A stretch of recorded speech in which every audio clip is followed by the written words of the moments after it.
2,000 निकलवाने के लिए गई और खजांची से क्या कहा, 50 और 100 रुपये के नोट देने के लिए कहा। मीना ने कुल 25 नोट प्राप्त किए, तो ज्ञात कीजिए कि उसने 50 और 100 के कितने नोट प्राप्त किए। तो हमारे पास ये लास्ट लाइन जो होती है ना मैथमेटिक्स में, जो लास्ट लाइन होती है वो बड़े काम की होती है। लास्ट लाइन बड़े काम की होती है। हमें जो लेट करना या जो मानना है वो लास्ट लाइन में ही होता है। मैक्सिमम क्वेश्चन में लास्ट लाइन में मिलेगा। तो उसने 50 और 100 के कितने नोट प्राप्त किए। ठीक है, तो पहले दो यहाँ पे हमारे पास वेरिएबल हमें नज़र आ रहे हैं, दो चर नज़र आ रहे हैं। तो क्या लिखेंगे यहाँ पे, माना 50 रुपये के नोटों की संख्या, हमने क्या मान ली, नोटों की संख्या x, और 100 रुपये के नोटों की संख्या क्या मानी हमने,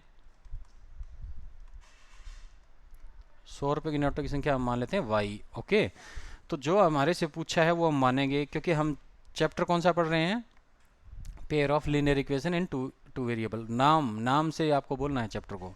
ठीक है बेटा, नंबर से नहीं, आप नाम से बोलेंगे चैप्टर को। जैसे आपको कोई नाम से ना बोले तो आप नाराज़ हो जाते हो, वैसे ये मैथमेटिक्स भी नाराज़ हो जाता है इसके चैप्टर का नाम ना लें, तो आपको चैप्टर का नाम पता होना चाहिए। ठीक है, तो अब 50 और 100 के जो नोट हैं उनकी हमने संख्या बतानी है। वेलकम पूर्णिमा मैम, आपका स्वागत है, हमारे साथ जुड़ चुके हैं। पूर्णिमा मैडम भी जुड़ चुकी हैं, और इस क्लास के तुरंत बाद मैम आपकी कंटिन्यू करेंगी साइंस की क्लास। जैसे ही हमारा टॉपिक ख़त्म होगा उसके बाद मैडम शुरू करेंगी। तो आप सभी को ये सूचना दी जाती है कि आप मीटिंग को लीव ना करें क्लास होने के बाद। तो यहाँ पे देखें कि हमने 50 रुपये के नोटों की संख्या क्या मानी है, x, और 100 रुपये के नोटों की संख्या क्या मानी है हमने, y। अब हमारे पास शर्तें क्या दी हुई हैं। अच्छा ये बताएं कि आपके पास अगर 10-10 रुपये के 5 नोट हैं तो आपके पास रुपये कितने हुए। 10 रुपये के आपके पास 5 नोट हैं तो कितने रुपये हुए आपके पास। अगर इसको रुपये में बदलें, 10 रुपये के 5 नोट हैं तो कितने रुपये हो गए, शाबाश जवाब दें, 50। Very good. अगर आपके पास 20 रुपये हैं, 20 रुपये के 6 नोट हैं तो रुपये कितने होंगे। 20 रुपीज़ के अगर 6 नोट हैं तो आपके पास कितने रुपये होंगे, टोटल रुपीज़ 120। ठीक है ना।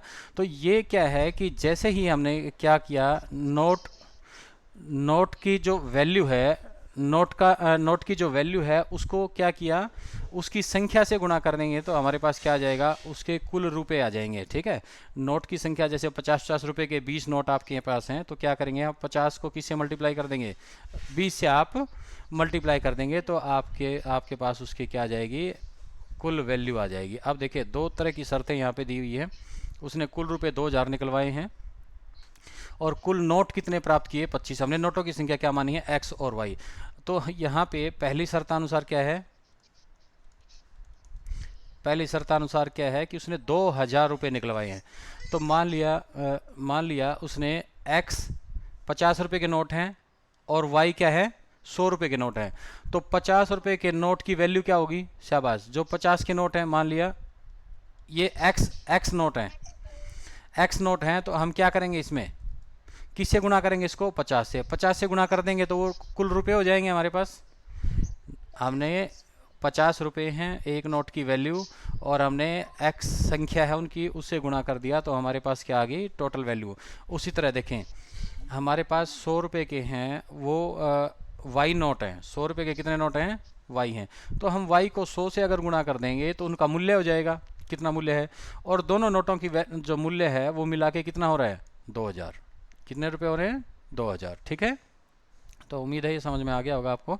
तो नोटों की संख्या को उनके मूल्य से अगर मल्टीप्लाई करेंगे तो हमारे पास क्या आ जाएगा, कुल मूल्य। नोटों की संख्या को उसके एक नोट की मूल्य से मल्टीप्लाई करेंगे तो कुल मूल्य हमारा यहाँ पे आ जाएगा, अरे कुल रुपए आ जाएंगे, कितने रुपए हो गए। तो यहाँ पे देखें, यहाँ पे ये आपके पास इक्वेशन बन गई है, 50x प्लस में 100y इज इक्वल टू 2000। ठीक है, अब ये क्या है कि दोनों तरफ हम 50 से भाग दे सकते हैं। क्या कर सकते हैं, दोनों तरफ 50 से भाग दे सकते हैं, क्योंकि हमें लग रहा है कि 50 से दोनों तरफ संख्याएं कटने वाली हैं। तो दोनों तरफ 50 से भाग देने पर क्या हो जाएगा, 50x बटे में 50 प्लस में क्या होगा, 100y बटे में 50 बराबर क्या होगा, 2000 बटे में 50। ठीक है, अब ये 50 से 50 कट हो गए, यहाँ पे ये x आया, और 50 दूनी 100, ये यहाँ पे क्या आया 2y, और यहाँ पे 0 से 0 कट है, 5 एकम 5, 5 चौका 20, ये क्या आ गया आपके पास 40। तो ये आपके पास आ गया समीकरण नंबर 1। पहली शर्त से हमें क्या मिला, समीकरण नंबर 1। अब देखो दूसरी शर्त क्या है, दूसरी शर्त बहुत आसान है, क्या लिखा है इसने, क्या लिखा है शाबाश दूसरी शर्त में, बताओ भाई। दूसरी शर्त में, दूसरी शर्तानुसार क्या दिया है क्वेश्चन में, जिस बच्चे को क्वेश्चन समझ में आ गया, क्वेश्चन की लाइन समझ में आ गई, क्वेश्चन की लैंग्वेज समझ में आ गई, तो इसका मतलब उसका 50% क्वेश्चन हल हो जाता है। दूसरा, हाँ, तो उसने कहा कि दोनों नोट 25 नोट प्राप्त किए, तो दोनों की संख्या, नोटों की संख्या को अगर हम जोड़ देंगे तो कितना आएगा आपके पास, 25 आएगा। तो ये क्या है 50 रुपए की नोटों की संख्या, ये क्या है 100 रुपए की नोटों की संख्या, इन दोनों को ऐड करेंगे तो कितने होंगे 25 नोट हैं, कुल मिला के हमारे पास क्या है 25 नोट हैं। तो ये हमारे पास इक्वेशन नंबर क्या है 2 है। और अब हम पढ़ रहे हैं कौन सा मेथड, एलिमिनेशन मेथड। कौन क्या कहते हैं, विलोपन विधि। विलोपन विधि में क्या करते हैं, किसी एक चर को हम विलुप्त कर देते हैं, एक चर को हटा देते हैं, तो फिर दूसरे चर का मान हमें प्राप्त होता है। तो कौन से चर को हम हटाते हैं, जिसके गुणांक बराबर हों, और बराबर नहीं है तो हम क्या करते हैं, उनको बराबर कर लेते हैं दोनों तरफ गुणा करने पर, ठीक है ना, समीकरण के दोनों तरफ गुणा करने पर।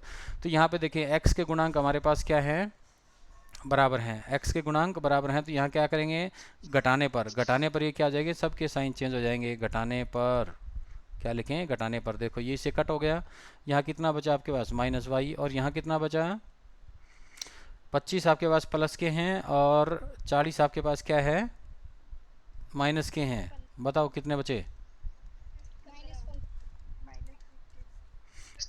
-15। तो माइनस से माइनस क्या हो जाएगा, दोनों तरफ कट गया, तो y इजिकल टू क्या होगा 15। कैसे कटा, हमने दोनों तरफ -1 से मल्टीप्लाई कर दी तो भी कट जाएगा, दोनों तरफ -1 से भाग करेंगे तो भी माइनस आपका कट जाएगा। अब क्या करें, y का मान किस समीकरण में रखें, y का मान समीकरण, y का मान समीकरण 2 में रखने पर, 2 में रख लो भाई, 2 में रखने पर समीकरण 2 क्या है, x प्लस वाई बराबर है 25। तो x प्लस वाई की जगह कौन आएगा, अब y की जगह क्या आ जाएगा 15 इजिकल टू 25। तो x इजिकल टू क्या हो गया 15, राइट साइड में जाएगा तो माइनस में हो जाएगा।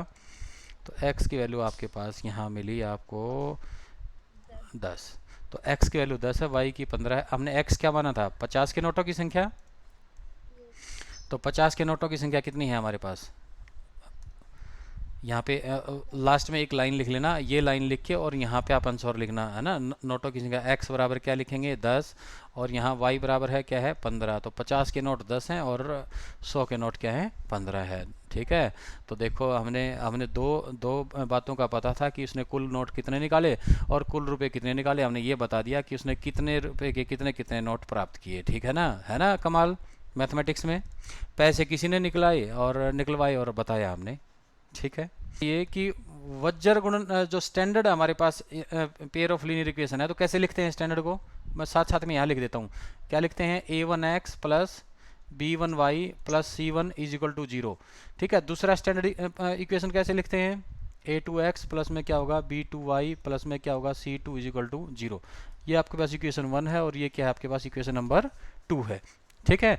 तो ये जो a1 b1 और c1 क्या है, ये हम इससे पिछले चैप्टर में भी कर चुके हैं। a1 b1 और c1 क्या है, a1 क्या है x का कोफिशिएंट है, b1 क्या है y का कोफिशिएंट है, और c1 क्या है कांस्टेंट टर्म है इक्वेशन 1 की। a2 का मतलब क्या है x का कोफिशिएंट है, b2 का मतलब है y का कोफिशिएंट है, और c2 क्या है आपके पास कांस्टेंट टर्म है कौन सी इक्वेशन 2 की, ठीक है। तो उसी तरह सेम यहाँ भी देखें, a1 की वैल्यू क्या हो जाएगी हमारे पास, x का कोफिशिएंट क्या है, हम कंपेयर करते हैं तो क्या आएगा a1 1, और b1 कितना हो जाएगा, y का कोफिशिएंट क्या आपके पास -3, और c1 क्या है जो कांस्टेंट है -7। आपको प्लस माइनस के साउंड जो साइन है वो साथ में रखने हैं, प्लस माइनस के साइन क्या रखने हैं साथ में। उसी तरह देखें a2 क्या हो जाएगा, a2 मतलब सेकेंड इक्वेशन में x का कोफिशिएंट क्या है 3, b2 कितना हो जाएगा -3, और c2 कितना हो जाएगा आपके पास -15, ठीक है। तो ये हमने क्या निकाल लिए इनके कोफिशिएंट। अब वज्र गुणन विधि सबसे आसान विधि है और सबसे शॉर्ट है, उसको करने में बहुत कम टाइम लगता है। देखें हमें क्या लिखना है, इसकी मेथडोलॉजी है। मेथडोलॉजी क्या है कि हम यहाँ पे पहले x लिखेंगे, फिर y लिखेंगे और फिर क्या लिखेंगे 1, x y और 1। हम यहाँ b1 और b2 से स्टार्ट करेंगे, किसे b1 बाई b2, फिर उसकी अगली लाइन क्या होती है c1 बाई c2, फिर उससे नेक्स्ट लाइन क्या होती है हम रोटेट करके आते हैं, क्या होगा a1 बाई a2, और फिर अगेन हमारा क्या होगा b1 बाई b2।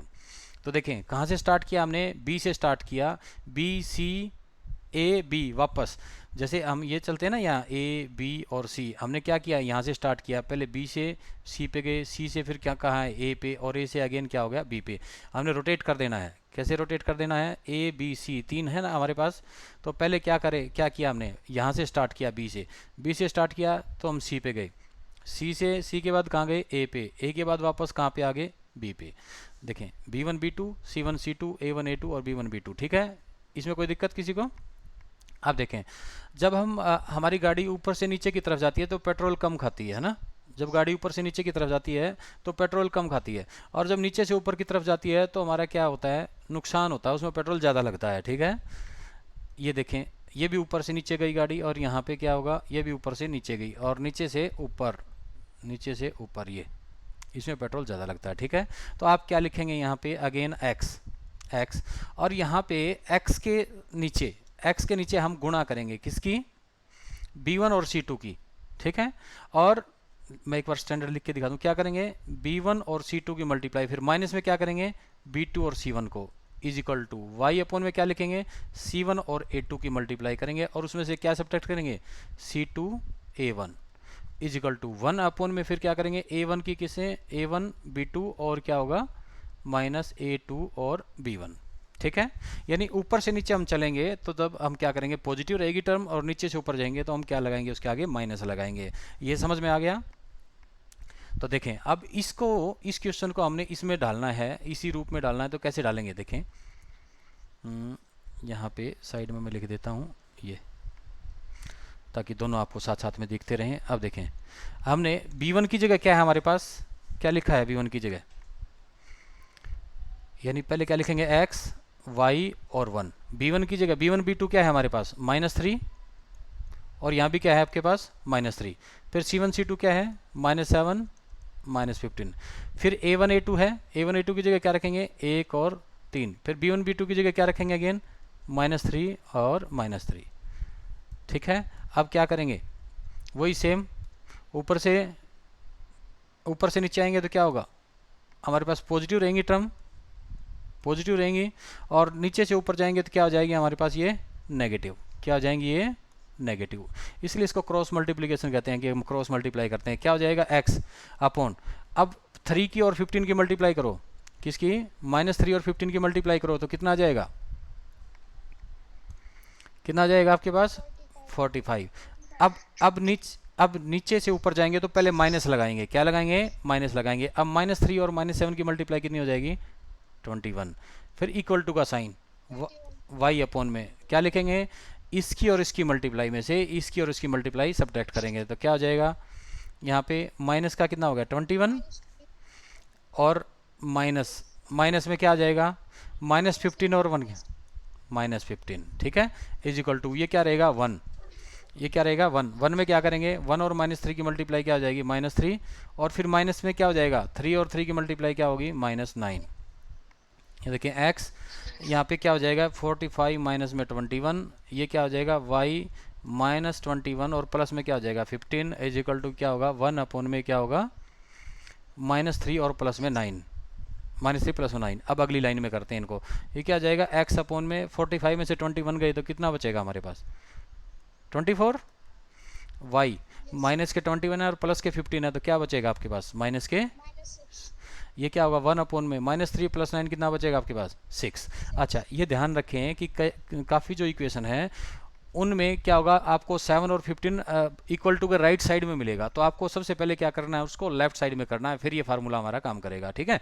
अब देखें आपको देखा है कि यहाँ पे 3 हमारे पास ये सिमिलरिटी बनी है, यहाँ पे 3 सिमिलरिटी बनी है, तो हम क्या लिखेंगे एक बार x अपॉन में 24 को किसके बराबर रख दें 1/6 के, क्योंकि तीनों आपस में बराबर हैं। एक बार क्या रखेंगे y -6 को किसके बराबर रखें 1/6 के, तो यहाँ पे x ये 24 इस साइड जाके मल्टीप्लाई में हो जाएगा तो कितना होगा 24/6, यहाँ पे y -6 इस साइड जाके मल्टीप्लाई में होगा -6/6, 6, ओके, -6/6। ये कितना हो गया आपका 4। x इज इक्वल टू क्या है 4, और यहाँ पे कितना हो गया ये -1। y इज इक्वल टू क्या हो गया -1। तो x की वैल्यू आपके पास 4 आई और y की वैल्यू क्या आ गई -1। ये था हमारा ये जो समीकरण दिया हुआ था pair of linear equation in two variable. तो वहाँ पे x और y की वैल्यू हमें मिली, x की वैल्यू 4 और y की क्या मिली -1। एक क्वेश्चन और लेते हैं, फिर आपका थोड़ा सा ये रिपीट हो जाएगा। ठीक है, एक क्वेश्चन और लेते हैं। ये गिवन है कि इस जो पेयर ऑफ लीनियर इक्वेशन को है उसको वज्र गुणन विधि से हल करें। तो वज्र गुणन विधि से हल करेंगे तो सबसे पहले तो क्या लिखेंगे, ये 8x + 5y, हम y को कहाँ ले जाएं, लेफ्ट में ले जाएं, इज इक्वल टू 0। ऐसे स्टैंडर्ड लिखने हैं आपको, यानी जो इक्वेशन है, जो समीकरण है, वो आपको मानक रूप में लिखना है। पहले ये कितना होगा 3x जमा 2y और -4 बराबर क्या होगा 0। अब इसको इक्वेशन 1 और इसको क्या इक्वेशन 2 मानना है। अब यहाँ पे देखें a1 किसके बराबर है, शाबाश बताते जाएं फटाफट। a1 किसके बराबर है 8, b1 किसके बराबर है 5, c1 किसके बराबर है -9, शाबाश। a2 is equal to 3, b2 2, शाबाश, c2 -4।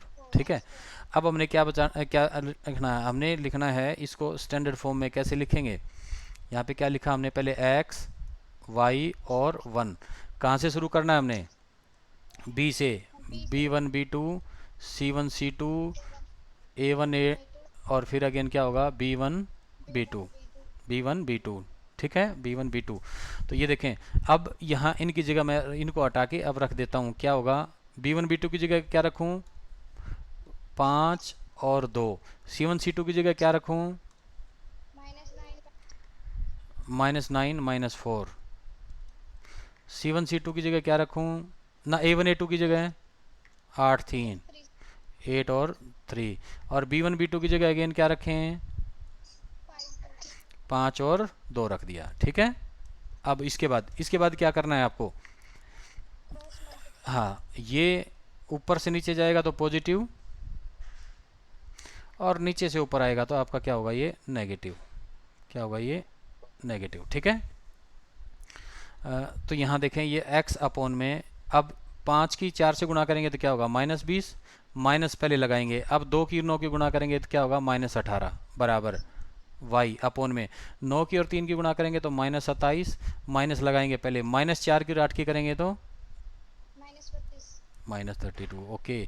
फिर 1, ये क्या होगा 8 की 2 की करेंगे तो 16, माइनस में 3 और 5 की करेंगे तो कितना होगा 15।